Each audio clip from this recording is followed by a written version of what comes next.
Hello guys, আমি ময়ূরী। আজ অনেক দিন পর আবার চলে এসেছি তোমাদের কাছে।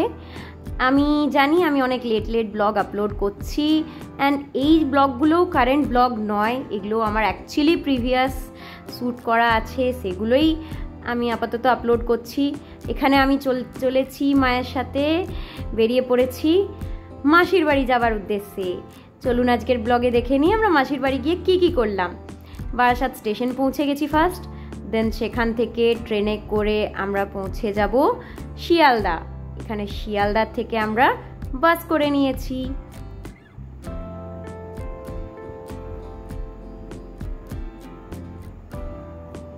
বাসে করে আমরা এসে গেছি হাওড়া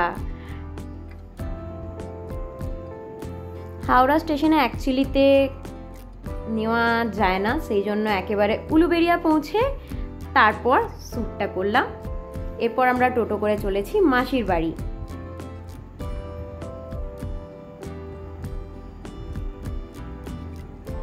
একটা অন্ধকার গলির মধ্যে দিয়ে হেঁটে আমরা পৌঁছে গেছি মাসির বাড়ি। ওই যে দূরে দেখা যাচ্ছে লাইট জ্বলছে, ওটা মাসির বাড়ি। আর এইখানে প্রথমেই অপেক্ষা করছে আমার ফেভারিট মেম্বার গুলু। ও আমাদেরকে দেখে যে খুশিটা হয় সেটা আমার বলে প্রকাশ করার মতো নয়। ওদের ভালোবাসাটা হচ্ছে অ্যাকচুয়াল নিঃস্বার্থ ভালোবাসা, যেই ভালোবাসাটা আর কোথাও আপনি কারুর থেকে পাবেন না।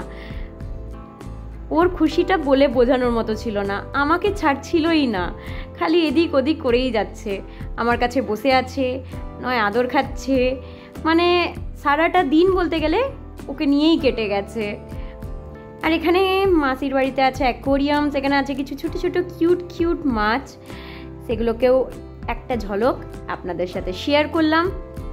বাট আমার মেন অ্যাট্রাকশন তো গুলু, ওকে না শেয়ার করে আমি কিভাবে পারবো? দেখতেই পাচ্ছ আমি যেই হাত সরিয়ে নিচ্ছি, দেখতেই পাচ্ছেন যে আমি যেই হাত সরিয়ে নিচ্ছি অমনি ওনার আবার আদর চাই, হাত নাড়িয়ে নাড়িয়ে আমাকে ডাকছে।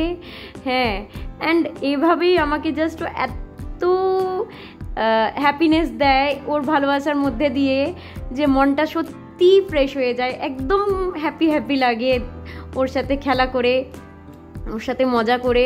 পুরো টাইমটা আমি পুরোপুরি ওকেই নিয়েছি আমার ব্লগে আজকের, মানে আজকের আমাদের হিরোইনগুলো। হ্যাঁ, আজকের ব্লগের পুরো হিরোইন আমাদের গুলো।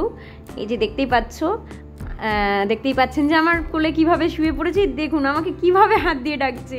তাই লিটারালি লাভ হিজ জেস্টার্স। আমি মানে ভীষণভাবে আপ্লুত ওর কাছে যেতে পেরে। হ্যাঁ, অবভিয়াসলি মাসির বাড়িতে মাসি, মেশো, দাদা, বৌদি সবাই আছে, এবং অবশ্যই আমার একটা ছোট্ট ভাইজিও আছে, কিন্তু আমি তাদেরকে ব্লগে নিইনি, কারণ উইদাউট পারমিশনস কারোর নেওয়াটা ঠিক নয়। বাট আমার গুল্লুর পারমিশনের আমার দরকার নেই। আমি জানি ও কখনোই আনহ্যাপি হবে না আমার সাথে ব্লগ করে, সো সেই জন্য আমার ব্লগে আজকে শুধুই গুল্লু। দেখতেই পাচ্ছ আমি যখনই হাত আটাচ্ছি কেমন করে আমাকে ডাকছি। তাহলে এটা ভাবার কোনো কারণ নেই যে মাসির বাড়িতে আর কিছু করিনি। আমি এছাড়াও মাসির আদর খেয়েছি, বৌদির সাথে অনেক গল্প করেছি, দাদার পিছনে লেগেছি, ভাইজির সাথে অনেক মজা করেছি, মেশোর কাছে বসে আড্ডা মেরেছি, সমস্তই করেছি। বাট ওকে আদর করার মধ্যে একটা আলাদাই মায়া আছে, একটা আলাদাই এনার্জি আসে। দেখো কেমন হাতের ওপর হাত তুলে দিয়েছে, কখনো আবার আমার কোলের মধ্যে শুয়ে পড়ছে, মানে আলাদাই ফিলিং। এটা যারা এক্সপিরিয়েন্স করেছেন তারা অবশ্যই বুঝবেন যে এই ফিলিংসটা আলাদাই। অনেক মজার পরে ফাইনালি এবার চলে যাওয়ার পালা, যেটাতে গুলুও হয়তো অনেকটাই দুঃখিত ছিল, যেটা ওর চোখ দেখে বোঝা যাচ্ছে। হ্যাঁ, আমারও খুব কষ্ট হয় এরকম চলে আসতে। ওখানে দেখা যাচ্ছে মাসির বাড়ির আরও একটা কুকুর, এছাড়াও আরও একজন আছে, দুটো ল্যাব মাসির বাড়িতে আছে, যাদেরকে আমি একটু ভয় পাই বলে আমার ব্লগে নিতে পারিনি। আর এরপর আমরা ফিরছি বাসে করে বারাসাত, ডাইরেক্ট ট্রেনের বদলে একেবারে ডাইরেক্ট বাস ধরেছিলাম এবং ফিরে এসেছিলাম আবার নিজের রুমে মায়ের সাথে। আর আজকের ব্লগটা আমি এখানেই শেষ করছি। আবার দেখা হবে অন্যদিন অন্য কোনো ব্লগে। আপনারা ততদিন ভালো থাকবেন, সুস্থ থাকবেন এবং অনেক অনেক অনেক এনজয় করুন লাইফে। Tata, good night.